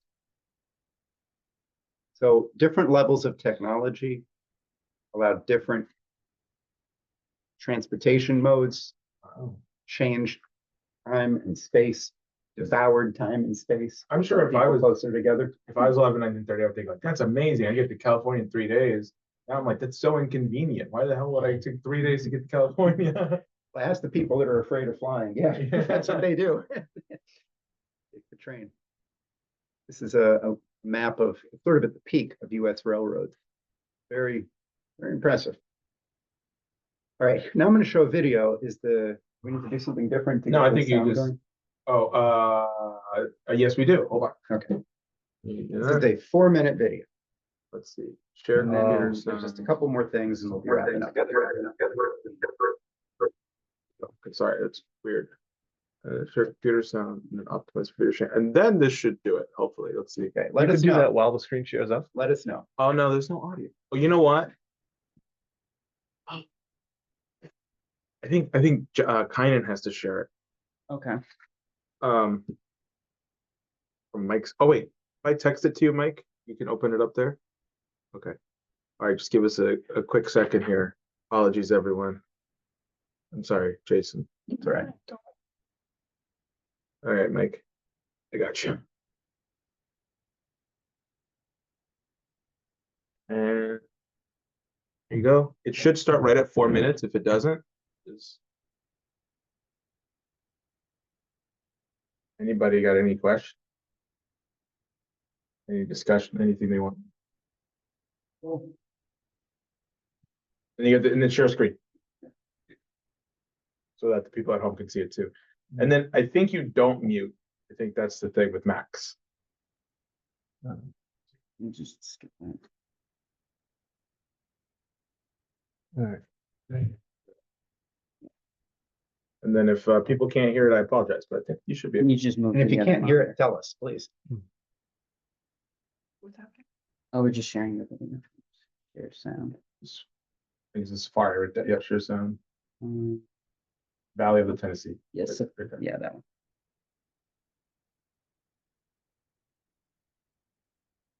Uh-oh. Uh-oh. Uh-oh. Having- If it's full screen, you have to control it right, perhaps. Or a command tab. Oh, that's a nice freeze frame. I'm very disappointed. Oh, yeah. Oh, no. I think Max. It's giving me the balloon. Oh, no. Oh, my goodness. YouTube Ballooned me? turned you in. Are Oh, we still man. on? Are we still on the Zoom here? Are people still on? No, you're Yeah, well, no, frozen.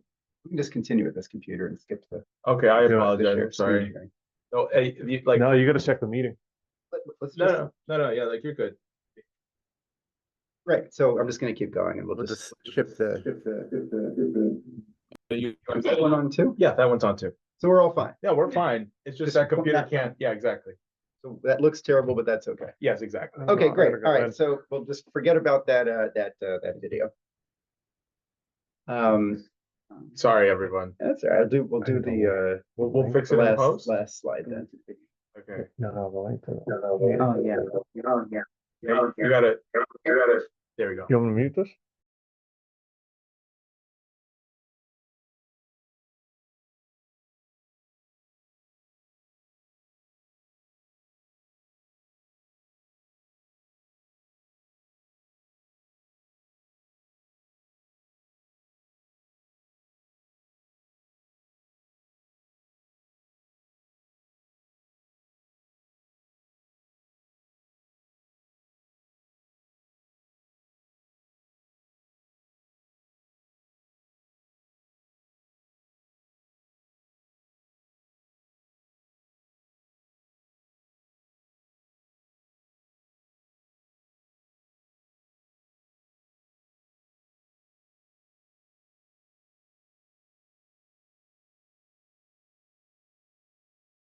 There's no sound. Okay, great.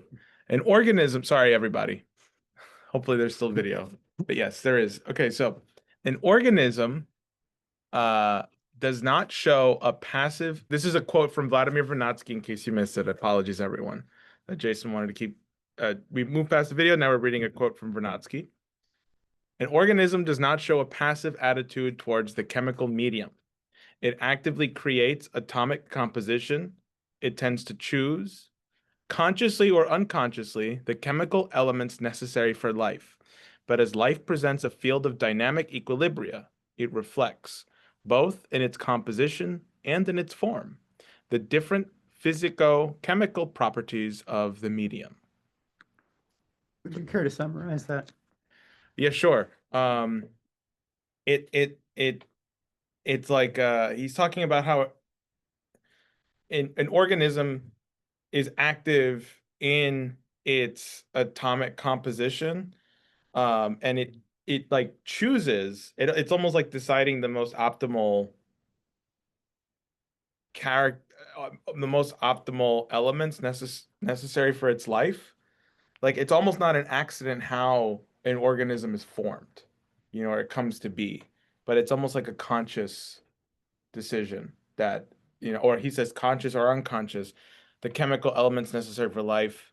But as life presents a field of dynamic equilibria, it both reflects in its composition and its form the different physical chemical properties of the medium. It's like, yeah, so he's basically saying like organisms, it's almost like they're not accidental, they're not arbitrary. There is as if the organism itself chose how to be composed, right? Yeah, the organism is not just a victim of its environment.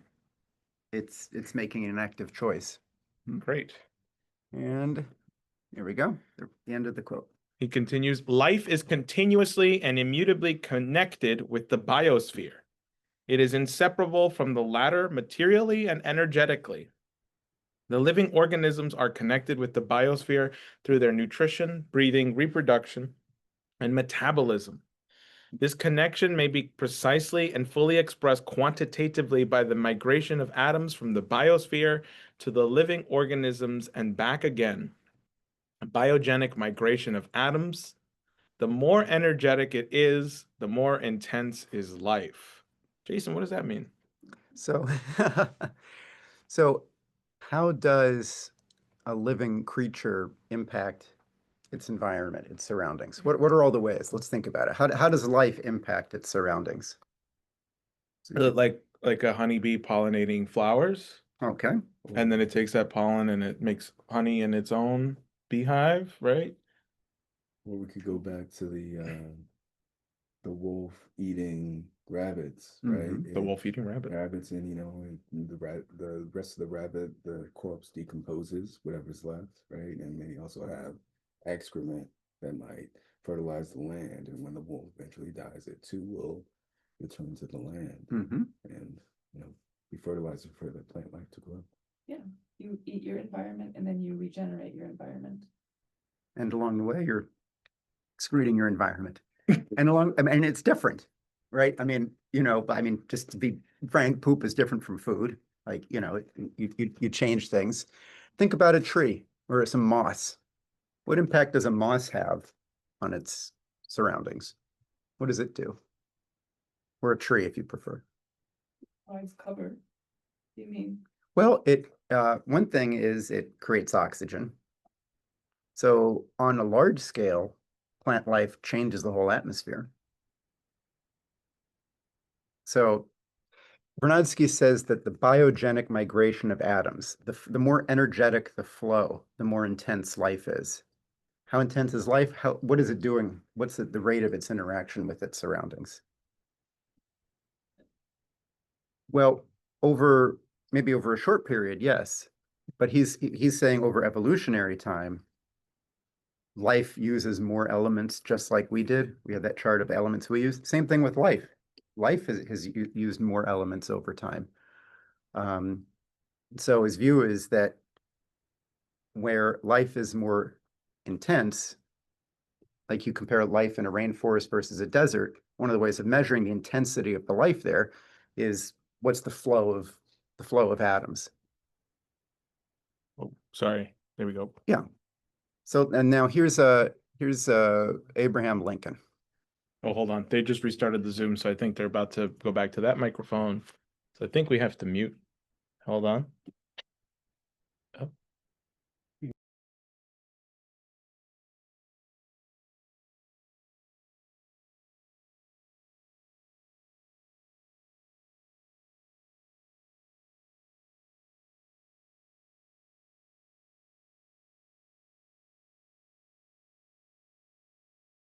Great. And then you should be able to also turn on your camera as well. You just make me host. It's a dictatorship. Yeah. That's quite odd that I can't make you co-host, but whatever. Well, Go we ahead. can use this camera if we need to, right? Well, go ahead. Just keep reading. Okay, all right, okay. So now that other people can see it too, what does Abraham Lincoln have to say about humans and animals? Anybody? Anybody can read this. Kind of, read it. Man is not the only animal who labors, but he is the only one who improves his workmanship. This improvement he effects by discoveries and inventions. Yeah. Bless you. All right, and then we're gonna go to the next, all right, and this is the last quote of the class here. The principle of creative reason is continuously and immutably connected with the noosphere and also the subsumed biosphere. It is inseparable from the latter materially and energetically. The living organisms are connected with the biosphere through their nutrition, breathing, reproduction, and metabolism. This connection may be precisely and fully expressed quantitatively by the migration of atoms from the biosphere to the living organism and back again. The neogenic migration of atoms. The more energetic it is, the more intense is cognition. You seem like you understood that. Well, until the very end, and then I was like, wait, what's cognition in this case? I thought cognition happens in our minds, but he's talking about cognition within nature. So what he's doing here is he took the Vronsky quote and he changed some of the words. To change it enough for it to totally make sense, I think he thought you'd have to change it too much. So it's a little bit funny, the wording. What he's saying is that the relationship between life and its surroundings, we see a similar change when we look at the relationship of human life, of cognition, to the biosphere on its own. The more energetic we are, the more intense is the power of reason.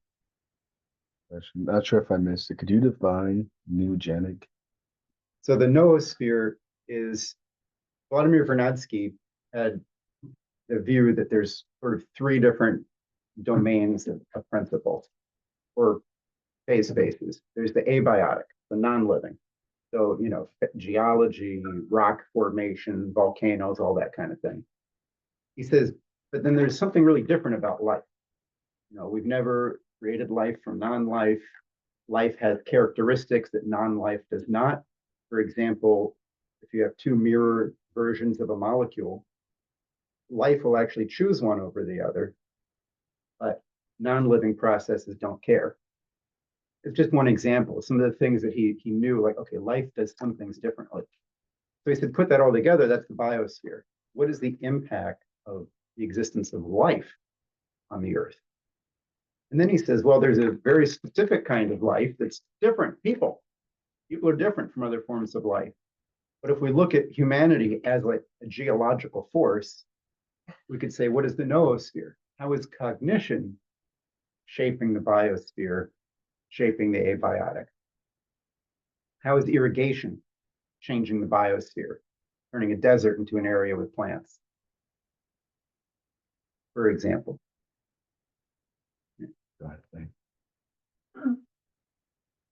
Okay. There you go. Now you can turn on your camera. There we go, thanks. So just, I guess the last thing then with that was to return to the idea of what natural means. I'm not sure that there's any definition for natural that's other than not human. Like, isn't that what makes something natural, is that we didn't do anything to it? I would agree. Yeah. So Natural, you're saying, is not human, something that we didn't do. I mean, I think that's like the generally if you accepted. say, what is nature? I think people use the word and I'm saying, well, what does that actually mean? And I think it means something that we're not involved in. That's what makes it nature or natural. Okay, like disease. Disease is natural. Did you say disease or disease? No, disease. Oh, okay. Not the seas. All Although right. I guess like the oceanic processes are also natural. Hmm. So what's natural for us? I mean, for us to live like some other form of life we're not natural because we're human. would be, I know, we have to change the word natural now. What is natural for human beings to do? Is it natural for us to act like an animal, another animal, or is it natural for us to act in a way that clears of what makes us unique? We're natural plus. We're supernatural. Supernatural. Yeah, I mean, what natural for humanity is cognitive. To invent things, to create things, to reason through things. Yeah, then we're being true to our human nature. I think it would be unnatural to say, I'm not going to do that because it's not what other forms of life do. Well, we're not other forms of life. That's just how it is. We're here. We're something different. So we're part of nature, but in a different way. In a different way. So you're saying mankind is not an animal? Oh, wow. Well, let me ask you this. Is a baby, say let's say do you have children? No, not Okay, so let's say you do. You got your firstborn Okay. child. Is your baby a collection of molecules? in a way. In a way, but is that How How you- I see my baby. I got a collection. I hope not. So it's the sort of thing are human beings animals? Well, there's no answer to that. You say yes and no. I mean, do we eat and excrete and reproduce and all these? Yeah, sure, of course. But what makes us, So we're life, but not an animal. we're animals, but we're not. We're life, but we're not animals. We're both. We're both. We're something else. We're something else. Yeah. So it's just like life. Biology is made out of chemical elements and so forth, but a chemist can't explain it. I thought we were talking about economics. Oh, yeah. And so that's the basis of economy. Well, that's why do animals have economies? Well, you'll never see a dog trade with another dog. yeah, for a right. bone, Right, we got that from Smith. Okay. We'll never see Abraham Lincoln had said, animals work, animals do labor, beavers build dams. He says, but only we change. Like Lincoln said, if you took a beaver from, he had a very biblical view of time. He said, if you took a beaver from you take a beaver from Noah's Ark, okay? Okay. You let it meet a modern beaver. This is They'll get along just exactly fine. what Lincoln said. He said they'll get along just fine. There's like no real difference. You take a dog from 1,000 years ago, a dog today, if it's the same kind of breed, whatever. You take a person, plop them out of 1,000 years ago, just put them in a time machine, and they come out today. There's going to be a really big difference. So we aren't the only form of life that does work, but we change the form of work that we do. And that's what makes us unique, and that's the whole basis of economy, that we change our relationship to production, to the economy of labor. Yeah, That we can change. That we have the capacity to change, that we don't have to keep doing outdated methods, or that we can adapt to however many people are on the planet. But don't animals also adapt like domesticated animals? Raccoons even adapt pretty well to, humans and our machinations. But it requires human intervention for them to adapt as well. In those circumstances, right? Like in a household, you have a dog. I mean, without us intervening, they wouldn't adapt naturally. Well, let's think about that. Okay, so adaptation is what? Like an animal changing its action when its environment changes? Is that? Yes. Well, I understand you. Yeah, so, animals do that. You put them in a different, they'll grow thicker fur if you put them over here, that kind of thing. We don't have to have our environment change to change what we do. For us it's willful. So for the animals, Opposed to instincts. yeah, exactly. So the animal, even if you change its environment, it definitely acts differently, totally. But could you have predicted the way it would have acted? Is it still got the same basic set of instincts and they just sort of come out differently in a different environment? Versus can we change, the reasons that we do things?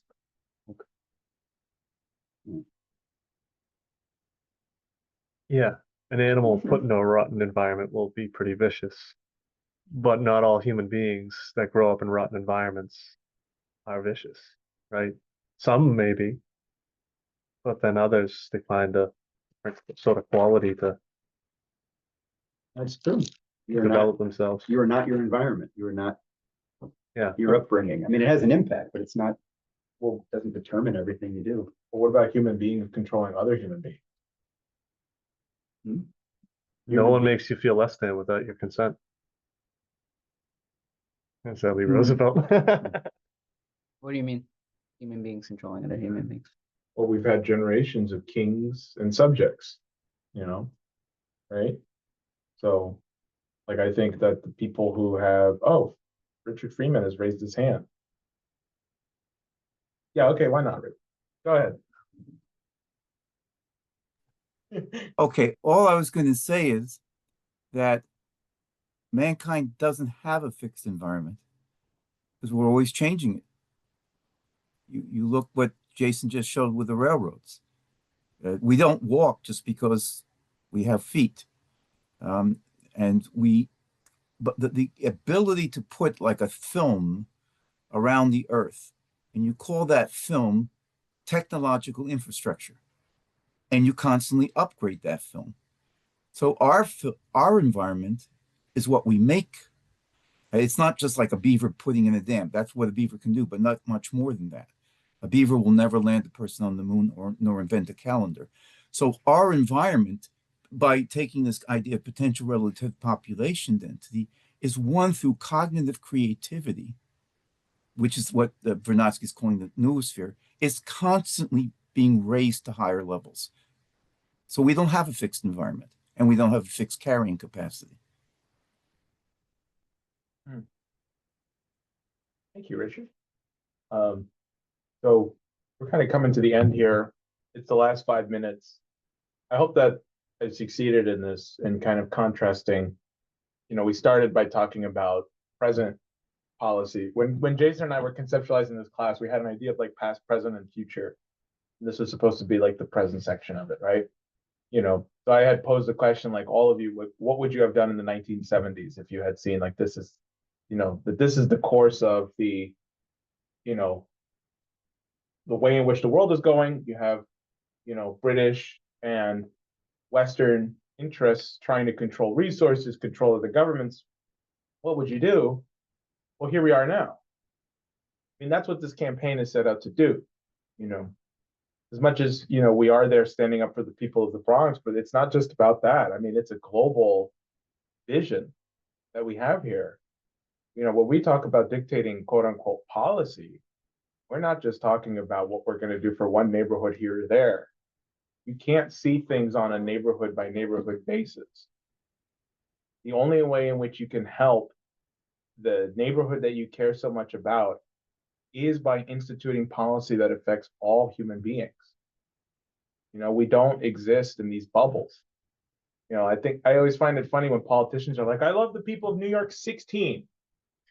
Because it's just like these rigid, you know, these like lines on a map. But if you're in New York 17, I could care less about you. You know, like it's completely stupid, right?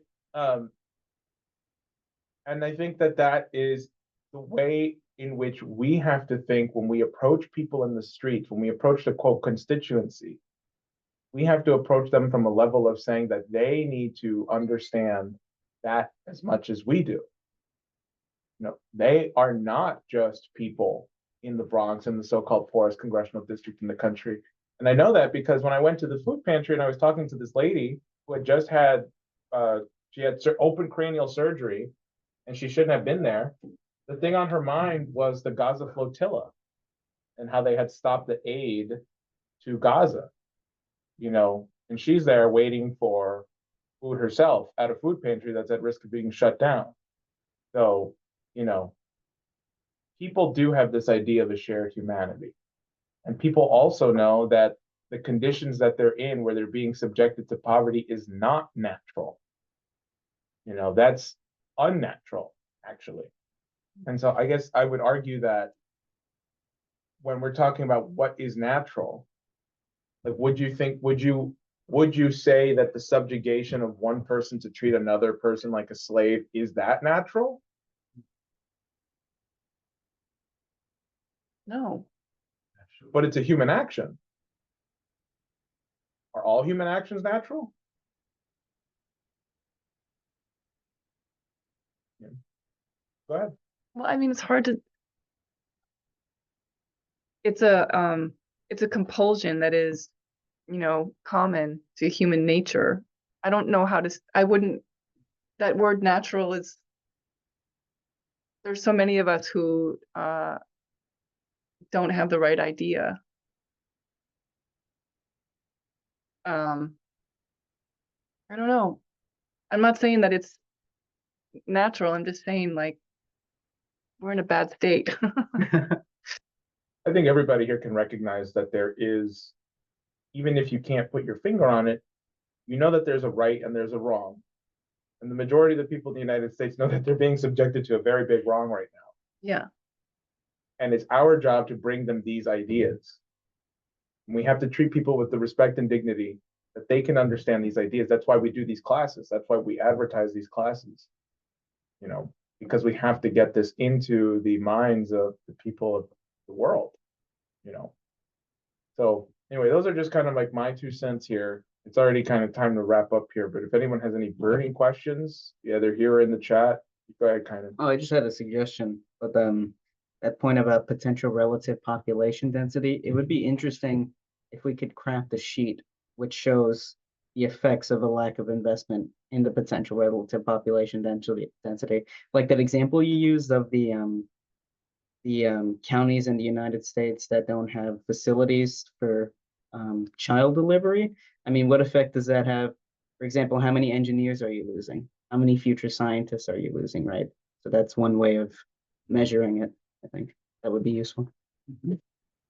Hans asked, are these classes on YouTube? Yes, they'll be uploaded hopefully later today.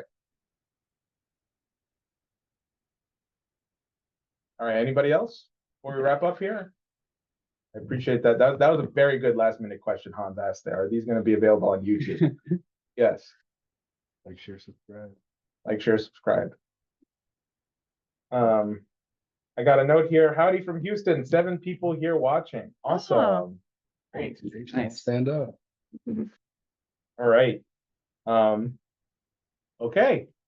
Well, this was fun. I guess you're gonna have to join us again for the conclusion when we look at Earth's next 50 years. What do we want the future to look like? We've given you sort of a course here of where things stand, where things came from. Now it's like, all right, how do you actually govern? And you always govern from the standpoint of the future. And you have to have a future orientation. And we will get into that next Sunday. So I want to thank everybody who tuned in. This was the second part of a 3-part class series being done by myself and my friend Jason Ross. And I hope to see you all again next week. So thanks for coming in and doing this, or for coming in and listening to us. So, all right, I'm going to end this class now. Thank you kindly, Emmanuel. Thank you, guys. All right. Yeah.